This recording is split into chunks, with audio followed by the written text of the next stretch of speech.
నమస్తే. Study in USA ప్రత్యేక కార్యక్రమానికి స్వాగతం.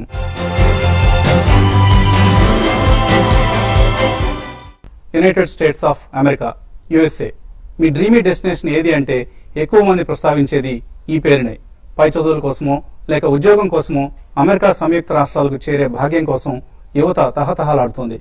కొందరికైతే అదే జీవిత పరమావధి. John Hopkins, MIT, Carnegie Mellon, Harvard, Stanford, Yale ఇలాంటి విశ్వవిఖ్యాత విద్యా సంస్థల పేర్లు మన స్టూడెంట్స్ నోళ్లలో నిత్యం నానుతూనే ఉంటాయి. అమెరికన్ యూనివర్సిటీలో చదివే విదేశీ విద్యార్థుల్లో 15% భారతీయులే ఉన్నారంటే మన వాళ్లకు అమెరికా పట్ల ఎటువంటి క్రేజ్ ఉందో అర్థం చేసుకోవచ్చు. అమెరికా నుంచి వీసాలు పొందడం కాస్త సులువు కావడం, అక్కడి విశ్వవిద్యాలయాలు అడ్మిషన్స్ కోసం ఇక్కడికే వస్తూ ఉండడం, బ్యాంక్ రుణాల మంజూరు సులభం కావడం వంటి అంశాలు అమెరికా వైపు విద్యార్థులు మొగ్గు చూపేలా చేస్తున్నాయి. ఇక అమెరికన్ విద్యా సంస్థల్లో వచ్చే నెల నుంచి ప్రవేశాలు మొదలు కాబోతున్న సందర్భంగా విద్యార్థులు, వారి తల్లిదండ్రుల్లో వీసాల పట్ల ఉన్న సందేహాలు, సంశయాల నివృత్తి కోసం TV5, మీ అభిమాన న్యూస్ ఛానల్ TV5 నేరుగా యుఎస్ కౌన్సిల్ ప్రతినిధులతో విద్యార్థులు మాట్లాడే అవకాశం కల్పించింది. ఇందుకోసం 4 విశిష్ట అతిథులు TV5 స్టూడియోలో ప్రస్తుతం అంతా ఉన్నారు విద్యార్థులతో మాట్లాడేందుకు. ముందుగా వారిని మీకు పరిచయం చేస్తాను. ఎడ్యుకేషన్ యుఎస్ఏ అడ్వైజర్ శ్రావణి పేరి, యుఎస్ ఇండియా ఎడ్యుకేషన్ ఫౌండేషన్ ప్రతినిధి. అలాగే vice consul Erin Robinson, US consulate general Hyderabad. Deepa Akiraju, university of Illinois alumni. Male representative Vikram Polavarapu, university of Michigan alumni. So thank you all for coming here. And మనతో ఉన్నారు Malla Reddy college of engineering students and ఇతర US visa aspirants from some of the consulting companies. So ముందుగా I will start with Shravani. So Shravani గారు, ఒక basic doubt, అంటే ఇప్పుడు మీరు US ఐఈఎఫ్ ఉంది అండ్ ప్రైవేట్ కన్సల్టెంట్స్ ఉన్నారు మార్కెట్ ప్లేస్ లో. సో మనకి ఎక్కడికక్కడ ఉన్నారు, జూబ్లీహిల్స్, అమీర్పేట్, ఎక్కడ ఏ గల్లీకి ఒక కన్సల్టెంట్ అన్నట్లుగా ఉంది. సో ఆ కన్సల్టెంట్స్ దగ్గరికి వెళ్ళటంలో ఏదైనా రిస్క్ ఉందా, or do they really help them? I can talk about మా దగ్గరికి రావడానికి ఏం బెనిఫిట్ ఉందో. డెఫినెట్లీ ఒకటి, ఫస్ట్ ఆఫ్ ఆల్ మేము ఒక ఫ్రీ సర్వీస్. యుఎస్ గవర్నమెంట్ మమ్మల్ని స్పెసిఫిక్ గా ఇక్కడ ఎందుకు పెట్టిందంటే, ఒకటి అర్థం చేసుకోవాలి, యుఎస్ ఎడ్యుకేషన్ సిస్టమ్ కి మన ఎడ్యుకేషన్ సిస్టమ్ కి చాలా డిఫరెన్స్ ఉంది. అక్కడికి వెళ్ళిన తర్వాత ఆ కోర్స్ లో మనం వాళ్ళ ఇండిపెండెంట్ థింకింగ్ ని చాలా ఎంకరేజ్ చేస్తారు. ఈ application process is the start to that independent thinking. You're taught how to be, you're empowered as a student. You're taught how to go through the entire process of application yourself. మీరే మీ decision తీసుకుని, మీ options అన్ని మీరే వే చేసుకుని conscious గా ఒక decision తీసుకోవడం, అది మేము ఎంకరేజ్ చేస్తాము, మేము గైడ్ చేస్తాం. డెఫినెట్లీ ఎక్కడైనా మీరు స్టక్ అయితే, డౌట్స్ ఏమైనా ఉంటే, ఎలా రాయాలి, ఏం చేయాలి, స్టూడెంట్స్ వస్తే హ్యాండిల్ చేయగలరా మీరు? మేము హండ్రెడ్స్ ఆఫ్ స్టూడెంట్స్ అంటే మేము అడ్వైజింగ్ సెషన్స్ అమెరికన్ కార్నర్ అందుకే పెట్టించాము. థర్స్డే మా అడ్వైజర్ వెళ్ళి ఆ లార్జ్ గ్రూప్స్ కి కేటర్ చేయడానికి కామన్ డౌట్స్ ఉంటాయి. మోస్ట్ ఆఫ్ దెమ్ అన్ని కామన్ క్వశ్చన్స్ అండి. సో మేము ఒకసారి అన్ని అడ్రస్ చేయగలము. కానీ ఇండివిజువల్ సెషన్ కొంతమందికి కావాలి, వాళ్ళు డెఫినెట్లీ 24 hours ఇన్ అడ్వాన్స్ వచ్చి బుక్ చేసుకుంటే మేము ఆ స్పెషల్ ఇండివిజువల్ అటెన్షన్ కూడా ఇస్తాం. చాలా క్వశ్చన్స్ వచ్చాయి మనకి. Bindu. I would like to know whether the BTech score here matters there when the admissions are going on or the scholarships given. Do the BTech score what we get here matters? Your academic record is the most important criteria while looking at your application. BTech score, academic record ఏదైతే ఉందో వాళ్ళ మొత్తం package, application package లో వేరే elements కూడా ఉంటాయి. Letters of recommendation ఉంటుంది, statement of purpose ఉంటుంది. కానీ మీ బీటెక్ స్కోర్స్ మోస్ట్ ఇంపార్టెంట్. మీ అకాడమిక్ రికార్డ్ 4 years మంచి కన్సిస్టెంట్ స్కోర్స్ ఉండి, బ్యాక్లాగ్స్ ఏమీ లేకుండా ఉంటే you'll get in to the university of your choice. మంచి యూనివర్సిటీస్ అని డిపెండ్స్. 4000 యూనివర్సిటీస్ ఉన్నాయి, ఆప్షన్స్ చాలా ఉన్నాయి. By any chance me academic record perfect గా లేకపోయినా you do have options to apply in the US అలాంటి grades తో కూడా. Yohit, how do the college give a scholarship depending on our GRE score or the performance in that university? Your GRE scores do play a major role, but as I said before, for technical degrees especially, my academic record, which is your transcripts, how you did in your BTech, is the most important criteria for a merit scholarship. But GRE scholarships are available. IELTS, TOEFL scholarships are also available. So you do have other options, but your academic record will still be the primary basis to judge your scholarship, whether it's granted or not. How is the visa given? I mean, in the same way, is visa mostly concentrated on our academic performance or our character? Like I said before, the 4 qualifications that I listed off are the qualifications that all visa officers use when judging student visas. That's throughout the world.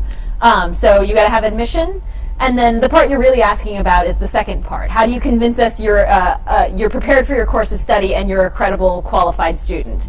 And that's where you're going to talk about, we take the same approach as our universities. We look at the holistic approach. We try to look at everything. So you want to explain to us, why that university, how your previous studies prepared you for it, how your project prepared you for it, how, if you've got any work experience, how your work experience prepared you for your chosen course of study. You want to explain all of that to us. So if there's some part that you're particularly proud of or you really want to emphasize, then you can do that. You emphasize what you think prepared you best for this degree. Bring that up. Make sure that's the part that you emphasize. We may ask you about other parts. We may ask you to explain if there's something you're not quite so proud of. And as I said before, your goal is to just be honest with the officer, explain what you've done to prepare yourself for your course of study, and then convince them that you're ready. So it's mostly the convincing abilities of the person during the interview? It's a conversation. It's an interview. So you are there to convince the officer. Yeah. So it also depends on, sometimes we have jokes circulating around. They say that if the officer's mood is bad, he or she will just reject it. No. We adjudicate based off the law. So we have very specific criteria that's written in our law, and those are the 4 criteria that I've talked about. So we apply those criteria as consistently as possible throughout the world. So your job, the officer's job, is to every single time consistently apply those criteria to every single student we talk to. So your job is to convince me. My job is to apply the criteria. Okay. V. Jyotsna Sri Reddy. I want to know, when we go for MS, can we select some courses which are not at all related to engineering? The best part about the US education system is they're very forgiving. They will let you make as many changes as you want. Just because you've come into a college and you've suddenly decided that you've grown up and this is not what I want and this is what I want, they will absolutely let you do it. Manaki, unfortunate part of our education system is they slot you into compartments. MPC, BPC, Commerce. I wanted to study history in my 11th and 12th class. I could not study history along with my MPC. But the beauty of their system is, if you want to go study music, you can go study music. You want to go study English literature along with this, you can go study. You want to go study nanotechnology with civil engineering, you can do it. There are no limits to what you can do. You're the boss, Sanmata. Aishwarya Singh. Can we do part-time job after our college hours, and how many hours are we advised to do work there? If the job is arranged by the university, as in you are working for the university on campus, then yes, that's allowed. Working completely outside the university on a job not arranged by the university, no, that's against the law. In terms of working that is arranged through the university, there's 3 types. The first is on-campus employment, which is you will work on the university campus at a number of jobs that are available there. I know people who worked in libraries, in departments, things like that. The university will have a job fair when you get there, most likely. The second one is for graduate students is curricular practical training, CPT, which is again arranged by the university. It'll be amended on your I-20 that you're doing it. And that is a job, a part-time internship job that is related to your course of study. And you go and work for a company part-time while you're still in school, and it's treated as a course, as a class. And the third one is for after you're done with your degree, which is optional practical training, OPT. And it is again a job that's related to your course of study. It is arranged by the university and it's amended on your I-20. So if you're doing a job that is arranged by the university, either the university is paying for you or it's amended on your I-20, that's allowed. Anything aside from that is not legal. Thank you, ma'am.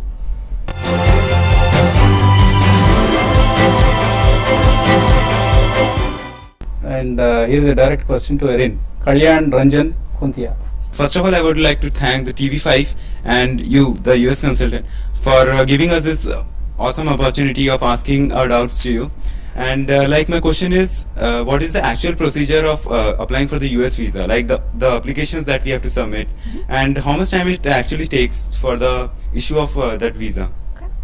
The process starts once you get your I-20 and you pick which one you want to use. You go to ustraveldocs.com/in. Just Google it. You can also find it from our website, which is US Consulate Hyderabad, usconsulate.hyderabad.gov. We'll have a link to this. You make a profile there, and then you're going to do your application. So you just follow the procedures on the website. Go there, then you make an application, you fill out the application. It'll direct you to make 2 appointments. The first appointment is going to be for your fingerprints, and they're going to take your photo. And the second appointment, which will likely be the next day, is for your actual interview. So the first day you go, give your fingerprints, they'll take your picture, they'll do something with your documents, they'll give them back. The next day, as I said, you show up 15 minutes early for your appointment, and then you go, you do your interview.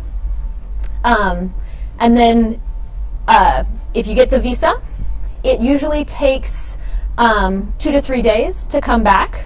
We'll send you an SMS when it's ready for pickup, and then you will go back to the place that you did your fingerprints at, and that's where you do passport pickup. So you go back to there, there'll be a line, stand in it, and eventually they'll give you your passport back. And actually, I would like to know about this applications. What are the applications that we have to submit? The main application is, we call it a CEAC, C-E-A-C, and you have to fill out, it involves a lot of information, your name, it's going to ask you which university you're going to attend. It's going to ask you for your SEVIS number, which will be from your SEVIS fee, which you will have paid by this point.